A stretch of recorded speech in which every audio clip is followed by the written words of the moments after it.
నమస్తే, welcome to Yoyo TV. So ప్రస్తుతం మనం గాంధీ భవన్లో అయితే ఉన్నాం. సో ప్రస్తుతం మొత్తం మాట్లాడడానికి కాంగ్రెస్ పార్టీ సీనియర్ లీడర్, అధికార ప్రతినిధి లోకేష్ అన్న గారు అయితే ఉన్నారు. ఒకసారి మాట్లాడదాం, మరిన్ని విషయాలు తెలుసు. అన్న నమస్తే. నమస్తే నమస్తే. సో ఎట్లా చూస్తారన్న టీఆర్ఎస్ పార్టీ మాజీ మంత్రి కేటీఆర్ గారు చేసిన వ్యాఖ్యలను, ఏదైతే కాంగ్రెస్ పార్టీ ఇచ్చే హామీలన్నీ 420 హామీలు అని చెప్పేసి ఒక బుక్ రిలీజ్ చేయడం జరిగింది. సో మరి దీని మీద మీరు ఇచ్చే సమాధానం? కేసీఆర్ పెద్ద 420, వాళ్ళ కొడుకు ఇంకంతకన్నా పెద్ద 420. ఈ దేశంలో అతిపెద్ద 420 ఫ్యామిలీ ఏదంటే కేసీఆర్ ఫ్యామిలీ. కేసీఆర్ చేసిన అవినీతి, కేసీఆర్ కుటుంబం కవిత, కేసీఆర్, హరీష్ రావు, కేటీఆర్, సంతోష్ రావు, అసలు వీళ్ళు చేసిన అవినీతి దేశంలో చేశారా? ఎవరన్నా చేశారా? అసలుకి వీళ్ళు చేసిన 420 పనులు ఇంకోరం చేశారా? కేసీఆర్ 420 మాటలు మాట్లాడి 2 సార్లు 420 హామీలు ఇచ్చి 2 సార్లు అధికారంలోకి వచ్చింది నువ్వు కదా. అసలు నువ్వు చెప్పిన హామీలు ఏదైనా అమలుపరిచినా? ఒక్కటి పూర్తి స్థాయిలో చేసిన వాళ్ళకి ఏమన్నా ఇగో ఈ పని మేము అమలుపరిచి మేము అన్నాం, దాన్ని మేము చేసాం చెప్పు. అన్ని 420 మాటలు, 420 వ్యవహారాలు, 420 సెకలు చేసి ఈ దేశం యొక్క ఈ రాష్ట్రం తెలంగాణ ప్రాంతం మొత్తం ఎకనామీకి మొత్తం దెబ్బకొట్టి మొత్తం నడ్డి విరిసి ఎన్నుముకలు లాగినటువంటి దుర్మార్గులు మీరు. విపరీతంగా దోచుకొని తెలంగాణ ప్రాంతంలో గ్రేటర్ హైదరాబాద్లో 10,000 ఎకరాలని పూర్తి స్థాయిలో ధరణి పేరుతో దోచుకున్న దొంగల మీరు కదా. కాళేశ్వరం పేరుతోటి మీరు 1,000 కోట్ల రూపాయలు దోచుకున్న దొంగల మీరు కదా. అరే నిపుణుల కమిటీ వచ్చింది కదా కేంద్రం నుంచి, ఇదంతా కూడా ఇది మొత్తం లోపభూయిష్టమైన నిర్మాణం జరిగింది, దీంట్లో అవినీతి జరిగింది వాళ్ళే చెప్పారు కదా. 42,000 కోట్ల రూపాయలు నువ్వు మిషన్ భగీరథ కేటాయించడం, ఎక్కడైనా పైప్ లైన్ వేసిన వాళ్ళకి పాత ట్యాంకులకు రంగులేసి దొంగ లెక్క దోసుకున్న దొంగలు మీరు. అదే 42,000 కోట్ల రూపాయలు పెడితే ఈ తెలంగాణ ప్రాంతంలో ప్రతి కుటుంబానికి బోరేసి బ్రహ్మాండంగా వాటర్ అందించవచ్చు. దొంగలారా మీరు విపరీతంగా దోసుకొని తెలంగాణ సమాజం విపరీతంగా నష్టపరిచి, అసలు ఇవాళ మా మంత్రులు రివ్యూలు పెడుతుంటే అసలు ఏ శాఖ చూసినా 50,000 కోట్లు, 30,000 కోట్లు, 40,000 కోట్లు, 80,000 కోట్లు, 1,00,000 కోట్లు. అరే ఇది దుర్మార్గం. 7 లక్షల కోట్ల రూపాయలు మీరు అవినీతి చేసి అప్పు చేశారంటే అసలు మీకన్నా దుర్మార్గులు, మీకన్నా పాపిస్టులు, మీకన్నా పాపులు, మీకన్నా దొంగలు, మీకన్నా 420 దేశంలో ఉన్నారా? మీరు ఈరోజు కాంగ్రెస్ పార్టీ 420 అంటాం అంటే 1000 ఎలుకలు తిన్నటువంటి పిల్లి తీర్థయాత్రలు పోయి ఆడ మాట్లాడింది అంట, మంచి పెద్ద నీతులు మాట్లాడినట్టు మీ వ్యవహారం. అసలు మీరే పెద్ద దొంగలు దేశంలో, ఇక మీకన్నా పెద్ద 420 ఎవరు లేరు. అప్పులతో పాటు ఆస్తులు సృష్టించింది బీఆర్ఎస్ పార్టీ అని చెప్పేసి అంటుంది. మరి ఏం ఆస్తులు సృష్టించారు? వాళ్ళు బొంద 7 లక్షల కోట్ల అప్పులు తీసుకొచ్చి ఈ బొంద మీరు సృష్టించారు. మీ బొంద మీద అసలు తెలంగాణ ఒక హైదరాబాద్ గ్రేటర్ హైదరాబాద్లోనే సంవత్సరానికి 60,000 కోట్ల రూపాయల ఆదాయం వస్తుంది. లెక్కర ద్వారా 40,000 కోట్లు, మొత్తం వెళ్తే 1,00,000 కోట్లు ఇక్కడే వస్తున్నారు. మీ సన్నాసులారు మీరు. అసలు మీరు సృష్టించింది ఓకే, నువ్వు ఆస్తులు సృష్టించిన అంటున్నావు, మళ్ళీ 7 లక్షల కోట్లు అప్పెట్టయింది. మీకు తెలంగాణ ఏర్పడేటప్పుడు సర్ప్లస్ బడ్జెట్ నీకు తెలంగాణ ఎట్లా ఇచ్చింది? నీకు మిగులు బడ్జెట్తో ఇచ్చిన తెలంగాణతో మీకు మిగులు బడ్జెట్ ఇచ్చింది. నువ్వు మొత్తం 7 లక్షల కోట్ల రూపాయలు అప్పులు చేసి నేను ఏదో పెద్ద బ్రహ్మాండాన్ని సృష్టించిన, ఏదో బ్రహ్మప్రదార్థం చేసిన, తెలంగాణ పెద్ద డెవలప్ చేసి ఏం చేసి నీ బొంద మొత్తం కూడా విపరీతమైన అవినీతి చేసి సంక్షేమ పేరుతో దోసుకున్నారు మొత్తం కూడా. ఎక్కడ మీరు ఏం చేశారు చెప్పండి? కనీసం రైతు రుణాలు మాఫీ చేయడానికి దుర్మార్గ పరిస్థితి ఈరోజు తెలంగాణ ప్రాంతంలో. ఒక్క 30,000 20,000 రూపాయలు మాఫీ చేశారా? 20,000 రూపాయలు 30,000 రూపాయలు రైతులు కూడా మాఫీ చేయకుండా దుర్మార్గంగా వ్యవహరించి అందరు రైతు రుణాలు అట్లే ఉన్నాయి. మొత్తం ఏం చేశారు చెప్పండి? ఆ యాదవులకి సంబంధించి మీరు గొర్రెల స్కీమ్ అని చెప్పని ఇచ్చారా? 47,000 రూపాయలు డీడీ కట్టి ఈరోజు ఇప్పటికి దాదాపు సంవత్సరం కావస్తుంది. దాదాపు 2-3 వేల కోట్ల రూపాయలు డీడీ రూపాయలు మొత్తం కూడా అందరు రకరకాల అప్పులు చేసుకుని కట్టారు దుర్మార్గులారా. ఆ డబ్బులు ఏమైనా మొత్తం ఇష్టం వచ్చినట్టు దోసుకొని అవినీతి చేసింది మీరా కాదా? ఈ ప్రాంతంలో తెలంగాణ ప్రాంతంలో ఈ 9.5 సంవత్సరాల్లో 18 లక్షల కోట్ల రూపాయల బడ్జెట్ ప్రవేశపెట్టారు. అంటే వివిధ పన్నుల రూపంలో, వివిధ ట్యాక్స్ రూపంలో బీసీలు 63% ఉన్న బీసీలు 11 లక్షల కోట్ల రూపాయలు ట్యాక్స్ కట్టారు ఇక్కడ. అంటే బడ్జెట్ ఎంత కేటాయించాలి? దాదాపుగా ఎంత కేటాయించాలి అంటే దాదాపు 11 లక్షల కోట్ల రూపాయలు మీరు కేటాయించాలి కదా. మరి మీరు ఎంత కేటాయించారు? 2,352 కోట్లు కేటాయిస్తారు. ఇంతకన్నా దుర్మార్గం ఉందా? బీసీ సంక్షేమానికి కేసీఆర్ ప్రభుత్వం కేటాయించింది బీసీలకి 2,352 కోట్ల. ఇంతకన్నా దుర్మార్గం దేశంలో ఉంటుందా?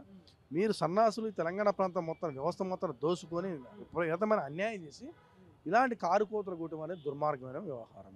ఇంకోటి ఏదైతే రైతు బంధు విషయంలో చూసుకున్నా కూడా, రుణమాఫీ విషయంలో చూసుకున్నా కూడా, కాంగ్రెస్ పార్టీ ప్రచారంలో కాంగ్రెస్ పార్టీ అధికారంలో రాగానే 15,000 రైతు బంధువును 2 లక్షల రుణమాఫీ చేస్తా అని చెప్పేసి అన్నదని చెప్పేసి హరీష్ రావు ఇంకా చేయట్లేదు. ఎందుకని హరీష్ రావు ప్రశ్నిస్తున్నారు. సో దీని మీద ఏమంటారు? మేము వీళ్ళు ఏం చెప్పారు? ఆహా ఓహో అసలు తెలంగాణ ధనిక రాష్ట్రం, అసలు బ్రహ్మాండంగా ఉంది, అసలు దేశం మొత్తం మాకెళ్ళి చూస్తుంది, మేము అది చేసి మేము అనుకున్నాం. వామ్మో వీళ్ళు ఎంత చేశారో, అసలు ఎన్ని లక్షల కోట్ల రూపాయలు మిగులు బడ్జెట్ ఉందో మేము అనుకున్నాం. ఓరి దొంగలారా, మేము తీస్తే మాకు కొత్త తాళాలు ఇచ్చారు, తీస్తే ఖాళీ అప్పులు తప్ప ఏమి లేవు. మేము ఏదో చేశారు, ఏదో బ్రహ్మాండం సృష్టించారు, లక్షల కోట్ల రూపాయలు డబ్బులు ఉన్నాయి, అది ఉన్నాయి అనుకున్నాం. చివర తీరా చూస్తే ఏంటంటే 7 లక్షల కోట్ల రూపాయలు అప్పు ఉంది.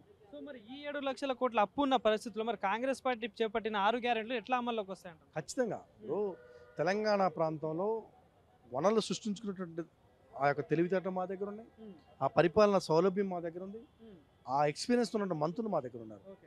వాళ్ళక సంక్షేమ పేరుతో లక్షల కోట్ల రూపాయలు దొంగిలించకుండా ఉంటే, అవినీతి చేయకుండా ఉంటే ఖచ్చితంగా 6 గ్యారంటీ స్కీమ్స్తో పాటుగా ఇంకా 16 చేయొచ్చు. ఈ 5 సంవత్సరాల్లో ఖచ్చితంగా 6 గ్యారంటీ స్కీమ్లు ఖచ్చితంగా అమలు చేస్తాం. అమలు చేశాకనే మేము నెక్స్ట్ ఎలక్షన్కి పోతాం. మేము ఉత్తమ మాటలు మాట్లాడడం, అన్న మాటనే ఖచ్చితంగా అమలు పరుస్తాం. ఈ రాష్ట్రంలో ఉన్న ప్రతి పేదవాడికి సంక్షేమ ఫలాలు అందాలి. కానీ ఏదైతే ప్రజాపాలన చేపట్టిన 6 గ్యారెంటీల దరఖాస్తులో భాగంగా చూసుకుని లక్షల్లో అప్లికేషన్స్ వస్తున్నాయి. సో మరి వీళ్ళందరికీ న్యాయం జరిగే ఛాన్స్ ఉంటుందా? అందుకనే కదా తెలంగాణ ప్రాంతం 4.5 కోట్ల మంది జనాభా ఉన్నారు కాబట్టి ఖచ్చితంగా ఎవరు అర్హులు, ఎవరు అనర్హులు, ఏ స్కీమ్స్కి ఎవరు అర్హులు ఉంటారు. ఇప్పుడు 91 లక్షల రిజిస్టర్ కార్డు ఉన్నాయి. ఈ 10 సంవత్సరాలు దుర్మార్గులు ఒక్కరు కూడా ఇవ్వాల. వీళ్ళు అందుకోసం ఏం చేస్తారంటే ఇప్పుడు 600 ఎకరాలు ఉన్న మల్లారెడ్డికి రైతు బంధు ఇచ్చారు. మరి ఇది దుర్మార్గం ఎవరం కదా. ఏమంటారు అంటే మనకి వచ్చినటువంటి ఆదాయము, మనం సృష్టించుకున్న సంపద అదంతా కూడా పేదల సంక్షేమం అందాలని మా లక్ష్యం. అర్హులకు అందాలి, పేదవాడికి అందాలి, పేదవాడి కన్నీళ్ళు తుడవాలి, పేదవాడి కష్టాన్ని తెచ్చడం మన లక్ష్యం కావాలి తప్ప ఈ సంక్షేమ కార్యక్రమం పేరుతో ప్రజాధనాన్ని దుర్వినియోగం చేస్తూ ఇష్టం వచ్చి అనర్హులకు ఇస్తూ ఏదో టీఆర్ఎస్ పార్టీ కార్యకర్తలకు ఇచ్చిన కాంగ్రెస్ పార్టీ కార్యకర్తలకు ఇవ్వడం ఉండవు. కాంగ్రెస్ పార్టీ కాదు, ఈ తెలంగాణ ప్రాంతంలో ఉన్న 4.5 కోట్ల మంది మా కుటుంబ సభ్యులే. సంక్షేమం మా కాంగ్రెస్ పార్టీ కోసం కాదు. టీఆర్ఎస్ పార్టీలో కానీ, బీజేపీ పార్టీలో కానీ, సిపిఎం సిపిఐ పార్టీలో కానీ, ఇంకే పార్టీ కానండి, ఏ పార్టీలో ఉన్న పేదవాడు కూడా మా మనిషి. ఆ పేదవాడి సంక్షేమం అందించాలనేది మా కోరిక. ఇంకోటి ఏదైతే గత ప్రభుత్వం చేపట్టిన గృహలక్ష్మి పథకం 3 లక్షల సహాయం పథకాన్ని రద్దు చేసింది కాంగ్రెస్ ప్రభుత్వం. సో మరి ఏదైతే ఇప్పుడు అదే ప్లేస్లో ఇందిరమ్మ పథకం అని చెప్పి పెట్టారు. సో ఎవరైతే అర్హులకి కాంగ్రెస్ పార్టీ తరఫున ఇందిరమ్మ ఇల్లు అర్హుల ఛాన్స్ ఉంటుందా? మళ్ళీ ఖచ్చితంగా ఉంటుంది. మేము అదే చెప్పినాం కదా, ఆ స్కీమ్ తీసేసి అర్హులు ఎవరున్నా అర్హులే సెలెక్ట్ చేస్తాము. ఆ అర్హులు ఖచ్చితంగా పక్కా గృహం కట్టుకున్న వాళ్ళకే మేము సెలెక్ట్ చేసి ఇస్తాము. ఎవరైతే గృహం లేకుండా నిరుపేదలు ఉన్నారో చాలా దుర్మార్గంగా పాపం ఇప్పుడు 10 సంవత్సరాల నుంచి ఏమి స్కీమ్స్ అందకుండా చాలామంది చిన్న చిన్న గుడిచెల్లో బతుకుతున్నారు చాలామంది. వాళ్ళందరూ కూడా ఈ స్కీమ్స్ ఇంప్లిమెంట్ చేసే కార్యక్రమం చేస్తాం. ఇవాళ డబుల్ బెడ్రూమ్తో బడా కాంట్రాక్ట్ మొత్తం ₹1 కోటి దోసుకున్నారు. అట్లా కాకుండా లబ్ధిదారికి డబ్బులు ఇచ్చే కార్యక్రమం వాళ్ళకే. ఇప్పుడు దాని స్లాబ్ లేక అప్పుడు ఒకసారి ఇప్పుడు ఫిల్లర్స్ వేసేటప్పుడు ఒకసారి, స్లాబ్ అప్పుడు ఒకసారి, గోడ కట్టేటప్పుడు ఒకసారి, రకరకాల విడతల వారీగా మేము ఇచ్చే డబ్బులు ఇస్తున్నాం కాబట్టి ఇక్కడెక్కడ అవినీతికి తావుండదు. ఎవరో బడా కాంట్రాక్ట్కి ఇచ్చేసి ఒక 50,000 కోట్ల రూపాయల కాంట్రాక్ట్ దాంట్లో ఒక 10,000 కోట్ల రూపాయలు మరి వేరే విధంగా తీసుకోవడం దొంగలించే బీఆర్ఎస్ ప్రభుత్వాలే కాకుండా ఈ సంక్షేమ కార్యక్రమం మొత్తం కూడా పేదలకు అందేటట్టుగా, వాళ్ళ కాంతాలకు డబ్బులు పోయేటట్టుగా వాళ్ళే తీసుకొని వాటి ఖర్చు పెట్టుకునే విధంగా మా కార్యక్రమం ఉంది కాబట్టి ఇది ఖచ్చితంగా 100% ఇంప్లిమెంట్ చేస్తాం. గ్యాస్ పథకం ఉందో ఆ గ్యాస్ కూడా దాదాపు ₹2,500 మహిళలకు ఇచ్చే కార్యక్రమం కానీ, రైతులకు ఇచ్చేటువంటి రైతు బంధు కార్యక్రమం కానీ ప్రతి సంక్షేమ కార్యక్రమాన్ని ఖచ్చితంగా అమలు చేస్తాం. ప్రతి పేదవాడికి మా సంక్షేమ కార్యక్రమం అంటే మా లక్ష్యం. ఇది ప్రజాప్రభుత్వం. ఈ ప్రజాప్రభుత్వంలో ప్రజలందరూ వినతులు ఇవ్వచ్చు. ఆ వినతులు ఇచ్చినట్టు మొత్తం స్క్రూటినీ చేస్తాం. అవసరమైతే తెలంగాణ సమాజంలో ఉన్న ప్రజలందరి చేత ఏదన్నా వాళ్ళ డౌట్స్ ఉన్నా కానీ, సలహాలు ఇచ్చినా కానీ సలహాలు కూడా స్వీకరిస్తాం. కేసీఆర్ యొక్క ఫామ్లో కూర్చొని పరిపాలన చేయం. మా ముఖ్యమంత్రి రేవంత్ రెడ్డి గారు, మా ఉప ముఖ్యమంత్రి వర్యులు బట్టి విక్రమార్క గారు, వాళ్ళిద్దరు చాలా పరిపాలన సౌలభ్యం గల వ్యక్తులు. చాలా స్పీడ్గా నిర్ణయం తీసుకుంటారు, చాలా ట్రాన్స్పరెన్సీగా పరిపాలన చేస్తున్నారు కాబట్టి వారిద్దరు కూడా చెప్పారు, ప్రజల నుంచి వినతులు తీసుకుంటాం. మీకు ఏమైనా డౌట్లు ఉన్నా కానీ మీరు ఆ సలహాలు, ప్రజల సలహాలు తీసుకుంటామండి. మేము మంత్రులుగా ప్రజల సలహాలు కూడా తీసుకుంటాం. ప్రజలు కూడా ఏమన్నా ఈ విధమైన స్కీమ్ ఉంది, ఈ స్కీమ్ చేస్తే మంచిగా ఉంటుందంటే ఎస్ మీరు వినతులు ఇవ్వండి, ప్రజాభవన్కి వచ్చి వినతులు ఇవ్వండి. మా ముఖ్యమంత్రి మా ఉప ముఖ్యమంత్రి బట్టి గారు, మా మంత్రులందరూ కూడా వాటిని ఖచ్చితంగా పరిగణలో తీసుకుంటారు. వాటిని ఇంప్లిమెంట్ చేసే కార్యక్రమం చేస్తాం. ఎందుకంటే ప్రజాక్షేత్రంలో అనుభవం ఉండే వ్యక్తులు చాలామంది ఉన్నారు. చాలామంది చదువుకున్న వాళ్ళు, చాలామంది రాజకీయాలు ఉండకపోవచ్చు. వాళ్ళకి అపారమైన అనుభవం ఉండొచ్చు, అపారమైన విజ్ఞానం ఉండొచ్చు, పరిపాలనా సౌలభ్యం వాళ్ళు రాజకీయాలు ఉండకపోయినప్పుడు కూడా వాళ్ళకి కొంత అవగాహన ఉంటుంది. కాబట్టి అవగాహన కాగితం రూపంలో వాళ్ళు ప్రజెంటేషన్ చేసి మాకు ఇస్తే మేము ఖచ్చితంగా వాటిని ఇంప్లిమెంట్ చేస్తాం.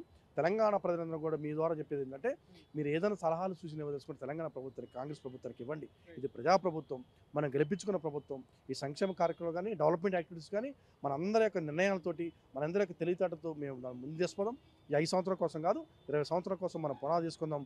ఈ ప్రాంతంలో నిరుద్యోగులు లేని, డ్రగ్స్ రహిత, గంజాయి రహిత సమాజం నిర్మించుకుందాం. ప్రతి పేదవాడి కళలో ఆనందం చూద్దాం, ప్రతి మహిళల కళలో ఆనందం చూద్దాం. ఈ సంక్షేమ కార్యక్రమం అందరికీ అందే విధంగా మనం ప్రయత్నం చేద్దాం. Thank you.